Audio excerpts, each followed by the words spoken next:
Good afternoon and welcome to the thorough newspaper analysis for 22nd March 2022. For today, we have the article Changing this Jurisprudence of Scarcity, which has been taken from the Hindu editorial and has been authored by Sriram Panchu, who is a senior advocate at the Madras High Court. Following that, we will have the news update and the legal news, which you know are a part of LawSikho's initiative to keep its readers and students aware of the current affairs that are happening in and around of India. So for the first article today, changing the jurisprudence of scarcity, we have this article is in the news because the road to medical education in India is anything but smooth, and the competition to find a decently staffed college is very stiff. The National Eligibility Cum Entrance Test draws 16 lakh candidates for a meager amount of 88,000 seats. And there has been an ongoing struggle between the court and the quota. The courts have struggled to strike a balance between the demands of preference and unrestricted competition. The courts, as well as the SC, has agreed that 50% reservation is the common point of resolution. The principle has been enunciated in the Balram case during 1972, Indra Sawhney in 1992, and Maratha reservation case in 2021. The latest is Tamil Nadu's attempt to secure 7.5% preference for government school students against the cognitive gap caused by schooling in posh schools with several amenities.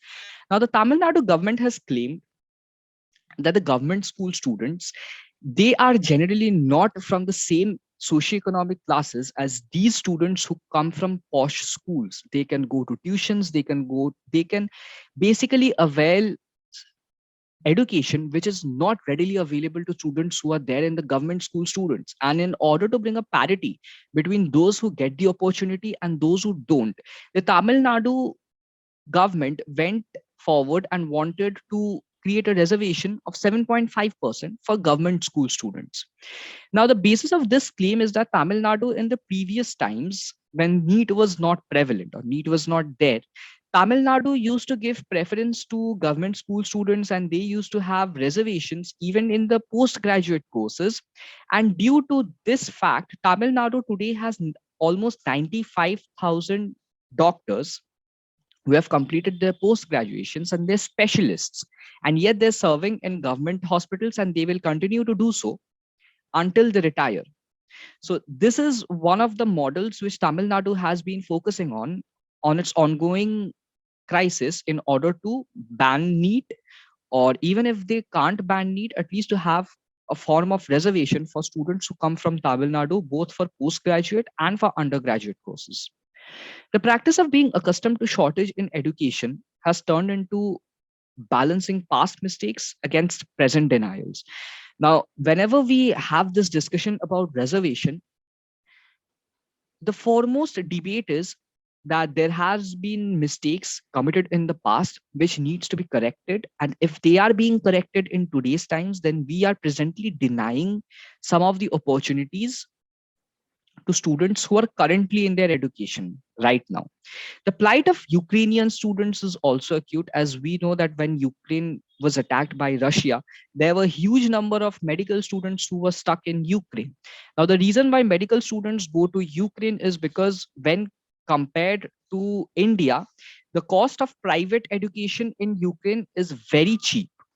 So students run away to Ukraine, and this has caused the plight of Ukrainian students to be very acute as they seek unregulated agents to gain indifferent education abroad with uneven chances of fitment in the medical system of India.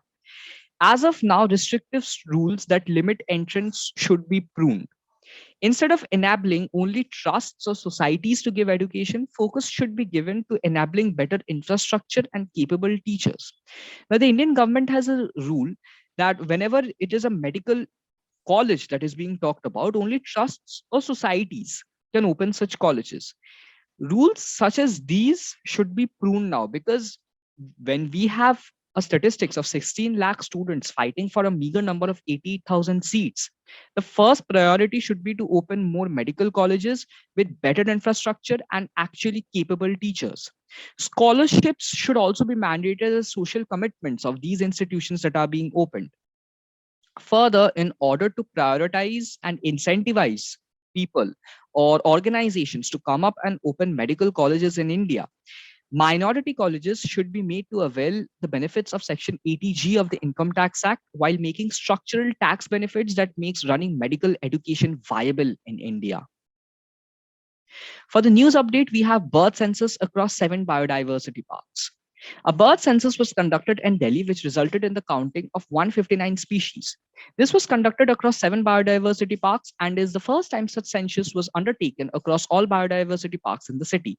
The total count of birds were 23,901, and Yamuna Biodiversity Park, which is also the oldest park in Delhi, alone recorded 99 species. Secondly, we have Australia returns 29 antiquities to India. Ahead of the meeting between Prime Minister Modi and his Australian counterpart, Australia has come forward and returned to India 29 antiquities, which emboldens the bid to New Delhi's pledge to get back the country's heritage from across the world. Third, we have the 13th Fazza International Championship. A 29-member team being led by the Paralympian Dharamveer will be taking part in the 13th Fazza International Championships World Para Athletics Grand Prix beginning in Dubai today. The championships will kick off the World Para Athletics Grand Prix season with around 500 para athletes from 43 nations to be in action. Fourth, we have the Indian-Japan Annual Summit. At the invitation of Prime Minister Shri Narendra Modi, Prime Minister of Japan, HE Mr. Kishida Fumio, will be undertaking an official visit to New Delhi from 19 to 20th March 2022 for the 14th Indian-Japan Annual Summit. The summit would be the first annual meeting between the two leaders, and the previous Indian-Japan Annual Summit took place in Tokyo in October 2018. For the legal news updates, we have number 1, EWS issue. Supreme Court to hear plea challenging the validity of rupees 8 lakhs annual income criteria in April 2022. The petition that had challenged the EWS quota and its validity has been postponed by the Apex Court. The court had previously allowed the reservation to be retained in the NEET UG and PG admissions. The committee has further recommended removing the criteria with regards to residential assets. Secondly, we have Section 143A of Negotiable Instruments Act is not mandatory for magistrate to order payment of interim compensation and has been held by Karnataka High Court.